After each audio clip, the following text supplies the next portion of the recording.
मैं अभी राजभवन से वापस आया हूं। माननीय लेफ्टिनेंट गवर्नर साहब से मेरी मुलाकात हुई।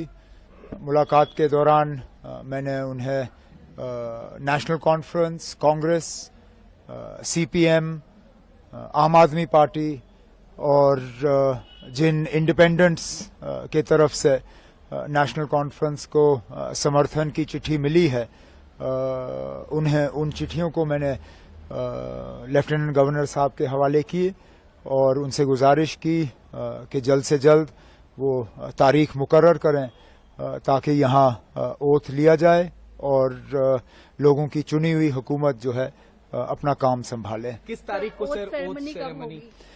अब ये लंबा सिलसिला रहेगा क्योंकि ऐसा नहीं है कि एक इलेक्टेड गवर्नमेंट को दूसरे इलेक्टेड गवर्नमेंट का जो है में तब्दील होगा। सेंट्रल रूल है, यूनियन टेरिटरी है और गवर्नर साहब को एक अपने कागज तैयार करके पहले राष्ट्रपति भवन भेजने हैं। राष्ट्रपति भवन से वो फिर होम मिनिस्ट्री में जाते हैं। होम मिनिस्ट्री अपना उसमें प्रोसीजर करके वो जो उनको अपनी कागजी कार्रवाई करनी होती है वो सारा करके वापस आ जाता है। तो फिलहाल हमें ये कहा गया है कि इसमें 2-3 दिन तो लग ही जाएंगे।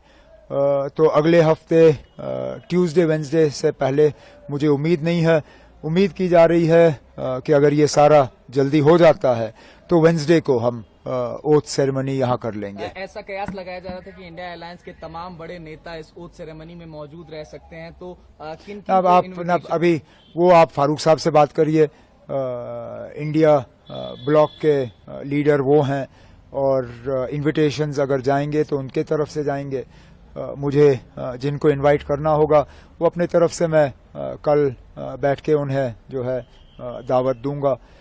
लेकिन फिलहाल तो अब ओथ की तैयारी हो रही है। सर, आज कांग्रेस लीडर्स भी मिलने आए थे, तो क्या कोई डिमांड्स या कुछ नहीं? उन्होंने अब डिस्कशंस तो हमारी रहती हैं, हम मिलके हुकूमत बना रहे हैं। उनका जो है लेटर ऑफ सपोर्ट हमें हासिल हुआ है और उन्होंने आज अपनी बैठक की। उनकी अपनी बैठक में उन्होंने अपने हाईकमांड को इजाज़त दी कि वो सीएलपी का जो है फैसला करें, सीएलपी लीडर का फैसला करें। तो हमने जो अपनी अंदरूनी बातें करनी थी वो हमने की। सर, काफी इंडिपेंडेंट कैंडिडेट्स भी अब ज्वाइन इन कर रहे हैं। सीएम ने देखा पिछले कुछ दिनों में, तो क्या स्पेकुलेशन है कि और जो बाकी हैं वो भी ज्वाइन कर देंगे, ऐसा कुछ?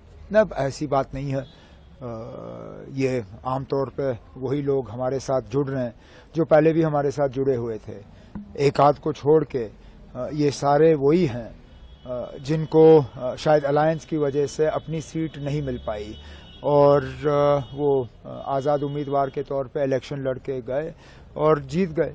अब वो अपने नेशनल कॉन्फ्रेंस के साथ में वापस आना चाहते हैं और एक आध ऐसा है जो नेशनल कॉन्फ्रेंस में रह के हमारे साथ एक नया रिश्ता कायम करना चाहता है, जिसकी हमने सराहना की, जिसको हमने वेलकम किया और इन्हें लोगों के वोट हासिल हुए क्योंकि लोगों की उम्मीदें हैं कि उनके इलाकों में काम होंगे और मेरा फर्ज बनता है कि उनके मैं जो है हाथ पकड़ के उनके इलाकों में उनकी मदद करूं। सर, एक आखिरी सवाल। इल्तिजा मुफ्ती जी क्लेम कर रही हैं कि बिज बिहारा में एनसी के वर्कर्स जो है वैंडलिज्म कर रहे हैं, they are attacking their workers. How do you? मुझे कुछ नहीं कहना इसमें। ये अब अगर किसी तरह का सबूत है तो वो पेश करें।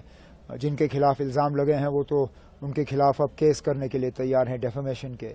अब ये अदालत को फैसला करने दीजिए कौन सही है कौन गलत। सर, जम्मू डिवीजन के इग्नोरेंस का एक बड़ा आरोप लगा। कोई इग्नोरेंस नहीं है ना, कोई